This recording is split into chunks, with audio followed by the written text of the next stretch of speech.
आज बीडमध्ये महाविकास सभा संपन्न होते। या सभेसाठी मंत्री छगनजी भुजबळ सुद्धा उपस्थित राहणार आहे, कारण की यांच्या मार्गदर्शनाखाली ही सभा मोठी सभा संपन्न होते।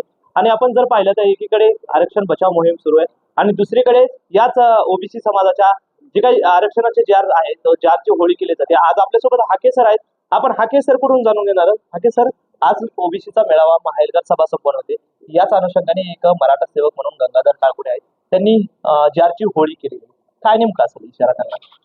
ज्या झोपडीमध्ये ज्या झोपडीच्या सावलीला जायची त्यांची इच्छा आहे, त्या झोपडीला जर आग लावण्याचं काम जर हा काळकुटे करत असेल किंवा जरांगी करत असेल 94च्या JR ला चॅलेंज करायची भाषा, तर यांच्या बुद्धीचं मला वाटतं कुठेतरी जरा तपास झाला पाहिजे। ती बुद्धी नक्की यांची वरच्या डोक्यात आहे तर खाली गुडघ्यामध्ये आहे तर खाली घोट्यामध्ये, याचा जरा विचार करण्याची आवश्यकता वाटते। आज सभा संपन्न होते, या सभेतून नेमका संदेश काय असणार? ओबीसी बांधवांना ओबीसींची वज्रमूठ, जातीची लढाई नाही, आता ही पातीची लढाई, कास्टची लढाई नाही, ही आता क्लासची लढाई। ओबीसी म्हणून एक व्हा तर तुमचं आरक्षण टिकल। जर जातीची आंदोलनं रेटत राहिला, एकट्यानं जर उभं राहत राहिला, तर तुमचं हे ओबीसीचं आरक्षण संपलेलं असेल। राज्यकर्ती लोक तुमच्यामध्ये फूट पाडायचा प्रयत्न करतील, तुमच्यामध्ये दुही निर्माण करायचा प्रयत्न करतील आणि तुम्हाला डिस्ट्रॉय करतील आणि परत हेच राजकारण करतील। आज आरक्षण गेलंय, शिक्षण नोकऱ्यातलं तर कधीच संपलंय। आज ओबीसी पंचायत राजमधलं रिझर्वेशन संपलंय। उद्यापासून आपल्याला गुलामीमध्ये काम करावं लागेल, जी हुजूर म्हणावं लागेल, कारखान्याच्या गेटकेन म्हणूनच तुम्हाला काम करावं लागेल। तुम्हाला कधीही कारखाना काढता येणार नाही, तुम्हाला कुठलीही डीसीसी बँक कोट 2 कोटीचं लोन देणार नाही, तुम्हाला कुठल्याही जिल्ह्याच्या ठिकाणी ओबीसीला वसतिगृह मिळणार नाही, स्कॉलरशिप मिळणार नाही, महाज्योतीला निधी मिळणार नाही। मग तुम्ही आपलं हाय दिवसभर काम करायचं, संध्याकाळी यायचं, म्हणजे जगायला पोटासाठी जन्माला आलाय तुम्ही, पोटार्थ। आणि इतरांनी मात्र आमदार, खासदार, मंत्री, वतनदार, जागीरदार, दरेकदार, मान सन्मान इज्जत सगळं यांच्याकडं, आणि तुम्ही मात्र आपलं पोट भरायचं। या भूमिकेमध्ये परत तुम्हाला जावं लागेल। महामानव डॉक्टर बाबासाहेब आंबेडकरांनी संविधान दिलंय, प्रत्येक माणसाला हक्क, अधिकार, मान सन्मान, इज्जत, माणूस म्हणून जगण्याचा अधिकार दिलाय, तो तुमचा संपलेला असेल। जर रात्री पाहिलं तर गेवराई तालुक्यातील ओमापूर या ठिकाणी तुमची सभा संपन्न झाली, त्या सभेत बैठक संपन्न झाली। त्या बैठकीमध्ये तुम्ही असं म्हटलात की आम्ही जे काही कमळ आहे, कमळला मतदान करून आम्ही चूक केली, असं तुम्ही त्या सभेमध्ये वक्तव्य केलं, नेमकं का? कारण भाजपची अधिकृत भूमिका पुढे येताना दिसून येते। जो भाजप म्हणतो की ओबीसी आमचा DNA, तो भाजप 2 सप्टेंबरला JR काढून ओबीसीचं आरक्षण संपवतो। मग DNA खरंच यांचा DNA आहे का हे तपासावं लागेल।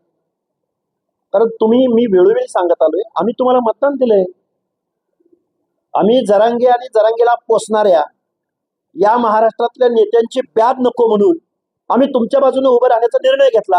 ही चूक केली का? आज जर पाहिलं तर ओबीसी मेळावा संपन्न होतोय, एकीकडे एक मराठा सेवक म्हणाले होते छगनजी भुजबळ यांनी राजीनामा देऊनच या ठिकाणी व्हा, परंतु आज सभा या ठिकाणी छगनजी भुजबळ उपस्थित राहणार, त्या मराठा सेवकाला नेमका तुमच्यातून इशारा काय असणार आहे? जरांगेला भेटायला आलेल्या डझनावारी मंत्र्यांचा काय आम्ही राजीनामा मागितला होता का? महाराष्ट्राचे मुख्यमंत्री महोदय जरांगेला अंतर्वलीत भेटायला आले, मग त्यांनी राजीनामा देऊनच यायला पाहिजे होता।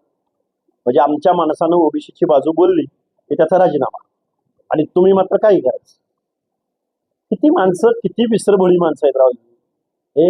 यांना यांचा आणि आरक्षणाचा, यांचा आणि लोकशाहीचा, यांचा आणि संविधानाचा काही संबंध नाही। हे कुटाळक्या गावातल्या पाराच्या चौकामध्ये चौकातल्या पारावर बसून कुटाळक्या करणारी माणसं आहेत। त्यांच्याकडून काय अपेक्षा करणार आहे तुम्ही? काय शिक्षण आहे त्या जरांगेचं, काय शिक्षण आहे त्या काळकुट्याचं, काय माहिती त्यांना रिझर्वेशन पॉलिसी?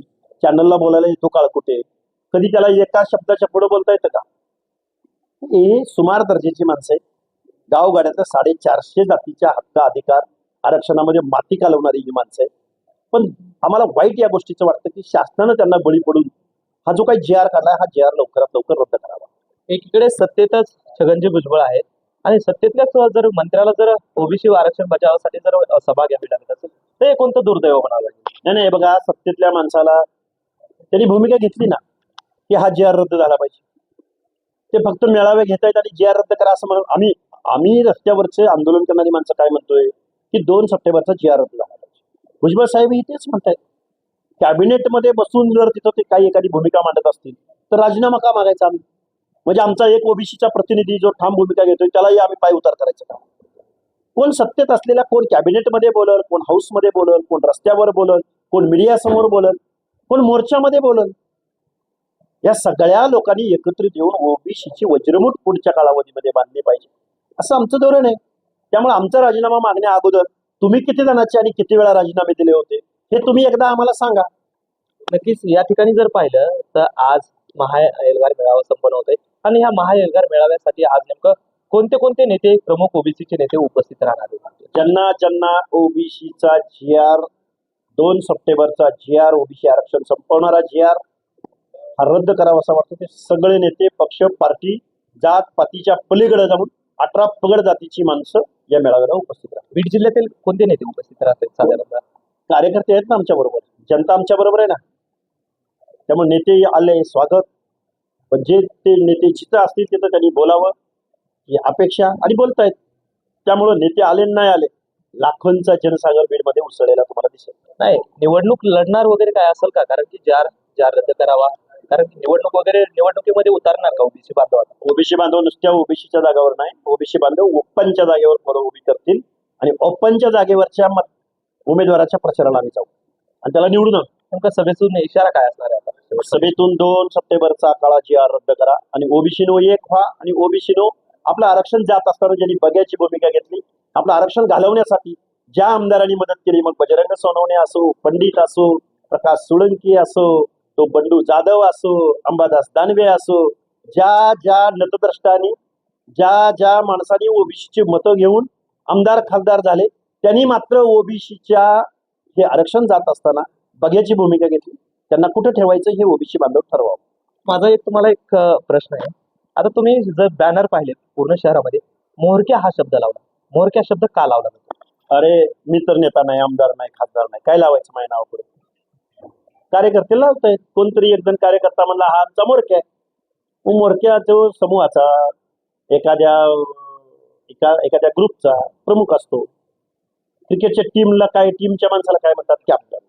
मोरक्या आमचा देशी शब्द आहे, गावरान शब्द आहे. आता आमदार खासदार तर आम्ही नाही बाबा. कोण काय लावत असेल, कोण काय लावत असेल. तुम्ही स्वतः निवडणूक लढवणार काय जिल्हा परिषद वगैरे? बघू पुढच्या पुढे. आता तर सामाजिक न्यायाचा प्रश्न आहे, आरक्षणाचा प्रश्न आहे. लोकांनी ठरवल्यावर आम्ही भल्याभल्यांच्या विरोधात लढू. हे बिल सोडा, बारामतीत लढ म्हणले तर बारामतीत लढू, एवढं काय त्यामध्ये. नक्कीच हे होते आधी सर, आणि त्यांनी सांगितलं की 2 सप्टेंबरचा जार रद्द करावा यासाठी ही मोहीम आहे, हा एल्गार सभा आहे. आणि त्यांनी सांगितलं की इथंच नाही तर निवडणूक लढावायची झाली तर बारामती मध्ये जाऊन निवडणूक लढू असं सुद्धा सांगितलं. कॅमेरामॅन अंकुश गवळी सोबत मी पवार अभिजित, बीड.